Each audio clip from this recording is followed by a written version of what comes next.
When you first enter trading, you're instantly confronted with an endless amount of information: indicators, price action, fundamentals, macro data, news, risk, position sizing, and psychology. Trying to absorb and apply everything at once is the quickest way to feel lost, inconsistent, and discouraged. Profitable traders do the opposite. They simplify. They don't trade everything. They don't use everything. They focus on a small number of core concepts and apply them again and again. That's exactly what this video is about. In this video, I'm going to show you 5 trading concepts that, when combined, are more than enough to build a complete trading system: market structure, support and resistance, candlestick, confirmation, liquidity sweeps, top-down analysis. You don't need more than that. As Bruce Lee famously said, "I fear not the man who has practiced 10,000 kicks once, but I fear the man who has practiced one kick 10,000 times." Be that trader. Master a small set of concepts, execute them with discipline, and let repetition do the work. That's how trading becomes clear, repeatable, and profitable over the long run. Now that the importance of simplicity is clear, let's begin with the first and most important concept: market structure. No matter what market you trade, no matter what time frame you use, price can only do 3 things: move up, move down, or move sideways. There are no other conditions. Once you can correctly identify which state the market is in, you immediately eliminate confusion and most bad trades. Let's start with the uptrend, because this is where most traders either make consistent money or lose it by overcomplicating things. An uptrend is defined by a sequence of higher highs and higher lows. A simple way to visualize it is like climbing a staircase. Price moves up, pauses, then continues higher again. Each pause forms a higher low, and each push creates a higher high.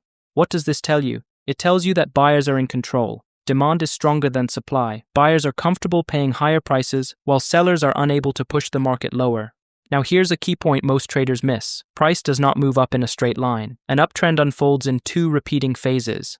The impulsive move. This is where buyers step in aggressively and push price higher with momentum. The retracement. This is a temporary pause, where some traders take profits, causing price to pull back before the next push higher. These pullbacks are not weakness. They are a natural part of a healthy trend, and often where the best trading opportunities appear.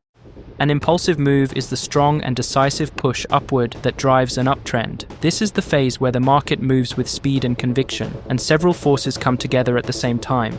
Here's what's really happening during an impulsive move. Strong buying pressure. Large players, retail traders, and automated systems step in simultaneously, creating aggressive demand. Breakout participation. As price breaks above previous highs, many traders see confirmation of strength and enter expecting continuation. Stop-loss fuel. Traders who were short against the trend get stopped out. Since closing a short position requires buying, this adds extra upward pressure. FOMO behavior. When price accelerates, emotional traders rush in out of fear of missing the move, amplifying momentum even further. This combination is why impulsive moves often look fast, clean, and powerful. Now, after every strong push, the market needs to breathe. That's where the retracement comes in. A retracement is a temporary pullback within an uptrend, not a trend reversal. It happens for very logical reasons. Profit taking. Traders who bought earlier lock in profits, reducing buying pressure and causing price to dip. Short-term imbalance. When price rises too quickly, fewer traders are willing to buy at premium levels, leading to a pause. Better positioning by smart traders. Experienced traders don't chase impulsive moves. They wait patiently for pullbacks to enter at more favorable prices, in line with the trend. This is critical to understand. Impulses show strength. Retracements create opportunity. If you can read these 2 phases correctly, you stop chasing the market and start trading with it. A downtrend is simply the opposite of an uptrend. Price forms lower highs and lower lows, showing that sellers are in control and supply outweighs demand. Just like an uptrend, a downtrend moves in 2 repeating phases, but in reverse. Impulsive move, a strong sell-off in the direction of the trend. Retracement, a temporary bounce before price continues lower. Now let me ask you something. How do you know when a retracement is ending and an impulsive move is about to start? This is where the second trading concept, support and resistance, becomes essential. Support and resistance are not just lines on a chart. They are areas where traders make decisions.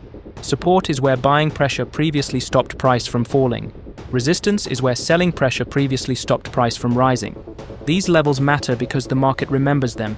In an uptrend, impulsive moves usually start after price pulls back into support. Here's what you look for. Price retraces into a previous support zone. Selling pressure slows down. Buyers step back in and defend that level. When price holds support and starts rejecting lower prices, the retracement is likely ending, and the next impulsive move can begin. In a downtrend, it's the same logic, but reversed. Price retraces into resistance.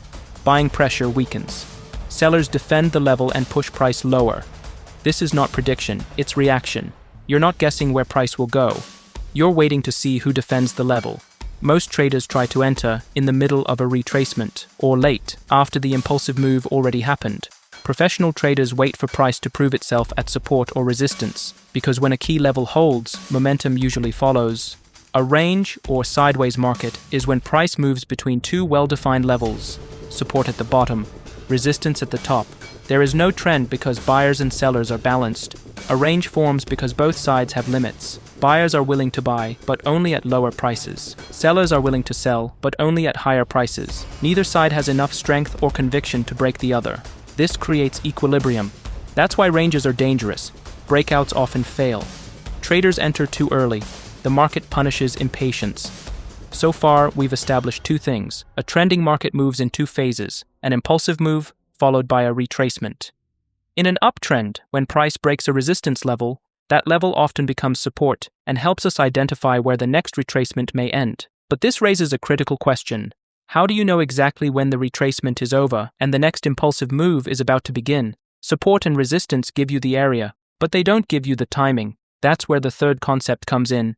Candlestick patterns. Candlestick patterns are what allow you to confirm that buyers or sellers are stepping back in. In an uptrend, price pulls back into a support area. You wait for bullish candlestick patterns that show rejection of lower prices. That confirmation tells you the retracement is likely ending. This is the moment when sellers lose control. Buyers step back in, and a new impulsive move can begin. In other words, support and resistance show you where. Candlestick patterns show you when. This combination is what keeps you from entering too early and from chasing the move too late.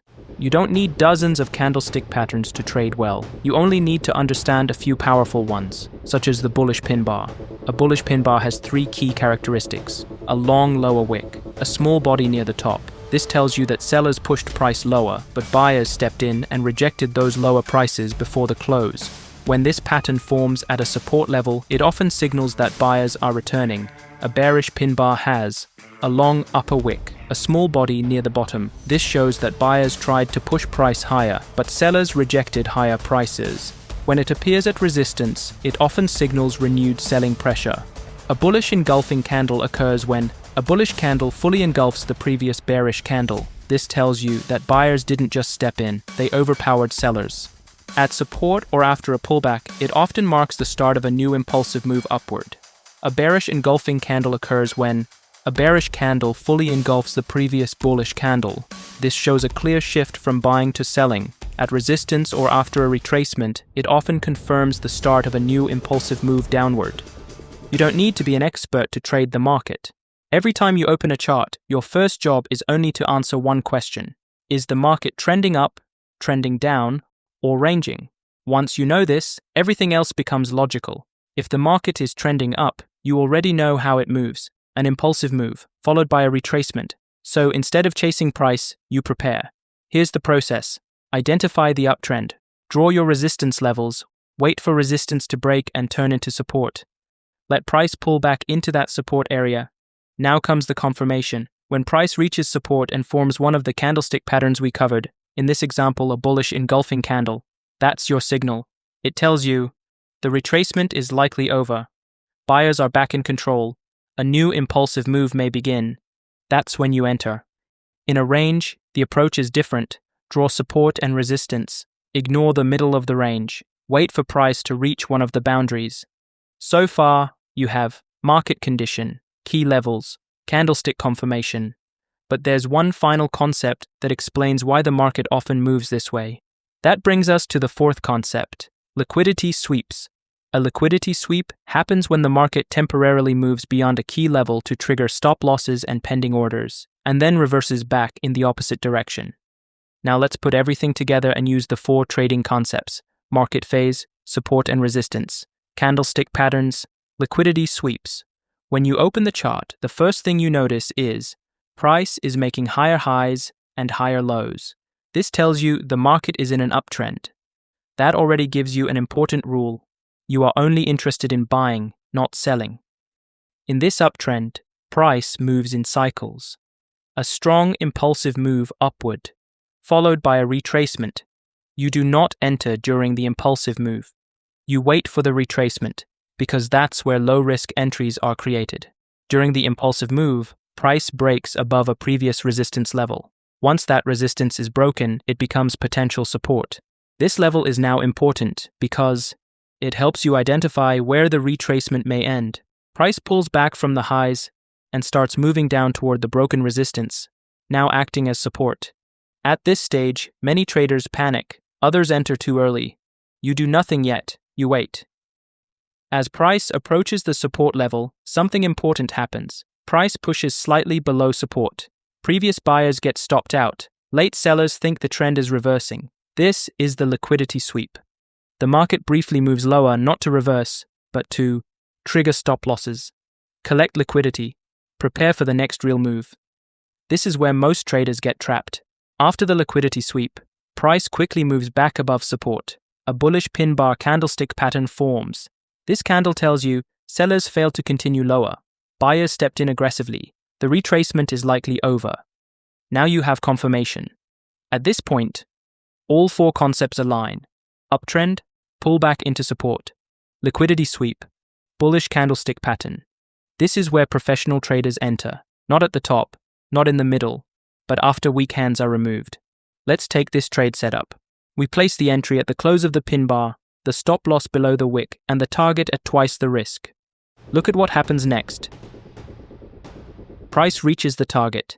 This is not a holy grail. You will have losing trades, and that's completely fine. Losses are simply part of the game. Now let's look at a range-bound market and apply the same four concepts step by step. When you open the chart, you notice no higher highs, no lower lows, price moving sideways. This tells you the market is ranging. There is no trend. Your goal is not to chase breakouts, but to trade reactions at the boundaries. Next, you mark resistance at the top of the range, support at the bottom of the range. These levels are respected multiple times, which confirms the range. Inside the range, you do nothing. All decisions happen at the extremes. After the liquidity sweep, price fails to hold below support. A bullish pin bar candlestick pattern forms. That candle tells you lower prices were rejected. Sellers are trapped. Buyers are stepping back in. Now you have confirmation.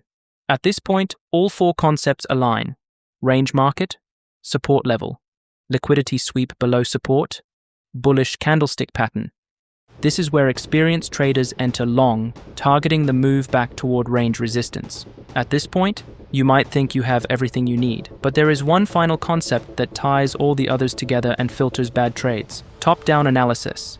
Top-down analysis means you don't trade in isolation. You use one trading time frame where you execute your trades, one higher time frame to define context and direction, nothing more. Your trading time frame is where you identify the market condition, draw support and resistance, spot liquidity sweeps, wait for candlestick confirmation.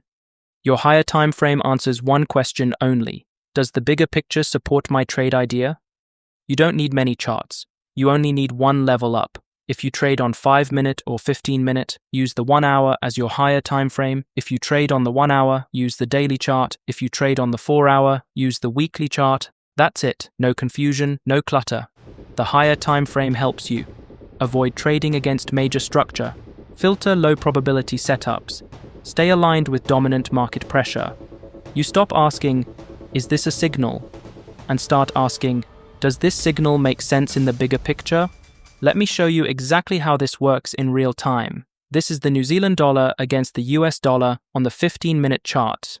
As you can see, the market is ranging. Price has been rejected from this resistance level multiple times. So right away, we have two concepts in play. Market phase, we are in a range-bound market. Support and resistance. As you can see, this resistance level is a key level to watch. Now look at what happens next. Price reaches the same resistance level again. This time it breaks above it briefly and then closes back below, forming a doji candlestick. At this point, we add two more concepts. Liquidity sweep. Stops above resistance are taken. Candlestick signal, the doji shows indecision and rejection. Now we have 4 concepts aligned: range market, key resistance level, liquidity sweep, doji confirmation. And as we said earlier, in a range-bound market, you trade from the boundaries. So here, all the criteria are met to look for a sell after the doji forms. There's only one last thing to check. Since we are trading on the 15-minute, our higher time frame is the 1 hour. Let's switch to the 1 hour chart. On the 1 hour time frame, you can see that the market is also ranging. Price has hit this resistance level twice, and each time it got rejected. This tells us that the higher time frame does not support a breakout. Instead, it supports a move back down, which aligns perfectly with our 15-minute trade idea. Now we go back to the 15-minute chart to execute. Entry at the close of the doji candle. Stop loss above the high. Target the next support level. Look at what happens next. Price moves down exactly as expected, respecting the range. At this point, you can see that profitable trading is not about complexity. You don't need dozens of indicators, complicated strategies, or constant screen time. What you need is a clear process that you repeat the same way on every chart. If you got value from this lesson, make sure to like the video, subscribe to the channel, and turn on the notification bell so you don't miss the next strategy. Thanks for watching, trade smart, and I'll see you in the next video.